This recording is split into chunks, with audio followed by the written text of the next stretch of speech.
After a rainy few days in Hollywood, the sun is finally out and crews are busy putting the final preparations on the red carpet. There will be more than red on the carpet this year, as over 70,000 flowers in yellow, green, and white will greet the stars as they arrive at the Academy Awards. When stars roll up to the red carpet, some may be arriving in environmentally friendly vehicles like this one. We're not in New York and we're not in LA, we're actually in South Boston, where local designer Jess Meyer has set up shop at the new environmentally friendly McAllen building. 4,500 women in Massachusetts will be diagnosed with breast cancer in this year alone. On Sunday, thousands gathered to show their support for the disease and walk in hopes of finding a cure. The world's premiere of Brendan, Irish-born playwright Ronan Owen's play, was held at the Wimberley Theatre in the South End. Rain, wind, and a soggy red carpet. This is not the ideal way to welcome Hollywood's glamorous stars.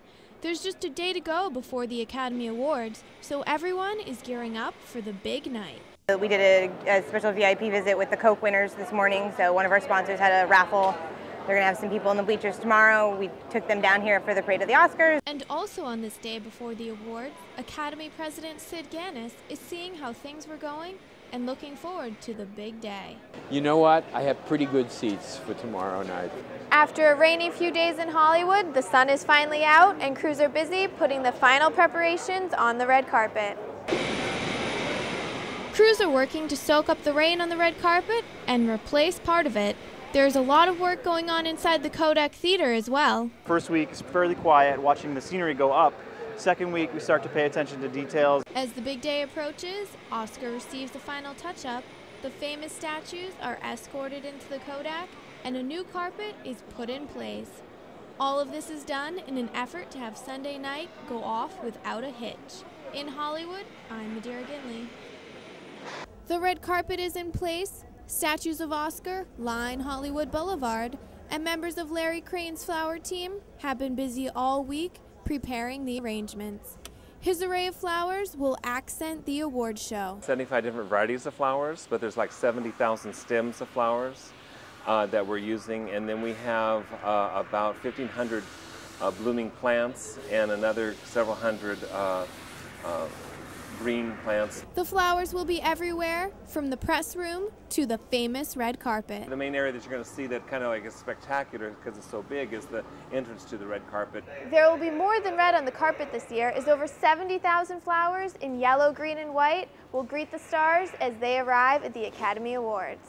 This is Crane's 20th year designing the flowers for the Academy Awards, and this year's theme is a love affair. Call it a romantic look because it's very profuse flowers. Planning for the big day has been taking place for the last 3 months, but it is the finishing touches over the final week that will pull together the theme. We will finish somewhere on about 11:30 on show day. The spectacular sight, created by these thousands of flowers, infuses romance and adds a burst of color, while the red carpet welcomes Hollywood's biggest stars.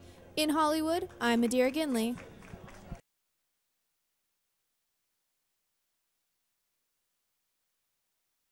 The crowd patiently waited in line, music blared through the speakers, and children gathered around. Cold temperatures couldn't keep hundreds of skaters from showing what they got out on the ice. The ice was freshly cleaned as skaters began to fill the rink. For some, it was all about practicing their skill. Don't put your knees together, because then that's another chance to fall. Others did not seem to mind falling at all. Skating with dad or falling with friends, smiles were all around. Each year, the outdoor skating rink located in Boston Common manages to draw a crowd. We'll come maybe once a week or every other week. The official mascot of the Frog Pond is set to be named at the tree lighting ceremony. Children swarmed about, brainstorming name ideas. It's like Boston, but it's a frog, so it's Frogston. The opening of the Frog Pond marks the unofficial start of winter for many in Boston. As the chill filled the air, it was all about friends, family, and helping others. For WEBN Entertainment, I'm Madeira Ginley. Cold temperatures couldn't keep these bleacher creatures away, who are hoping to catch a glimpse of their favorite stars. They yell, they scream, they wait for hours for their favorite celebrities to walk the red carpet. They are the bleacher creatures. My grandparents and my mom have been coming out here for like 10 to 15 years, and this is my first time, so I'm really excited. To get a seat in the fan bleachers, you must hurry up and wait. We got here at 8 a.m. This morning, like 7:30.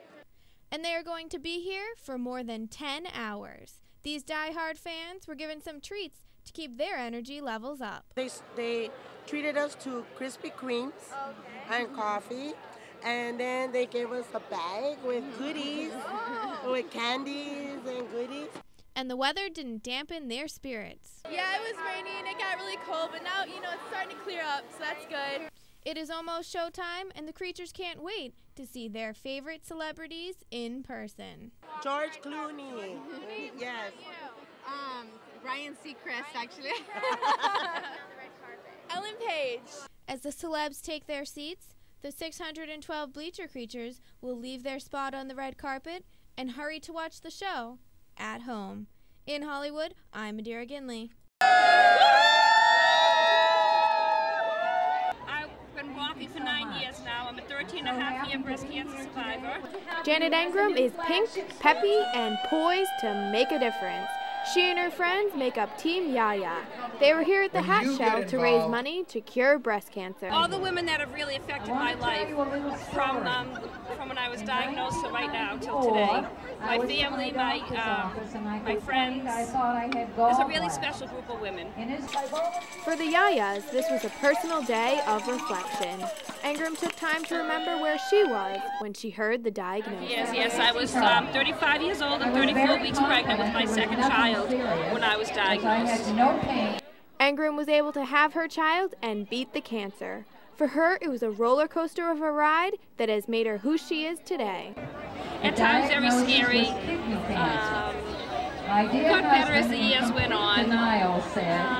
We've been very, very blessed to have the friends and the family that we do to help us get over the really difficult times, the fearful times, a lot of anxiety, but we're in a really good place. Took a lot of work to get here, but we're here. Ingram is not the only woman who has faced breast cancer, and sadly, she will not be the last. 4,500 women in Massachusetts will be diagnosed with breast cancer in this year alone. On Sunday, thousands gathered to show their support for the disease and walk in hopes of finding a cure.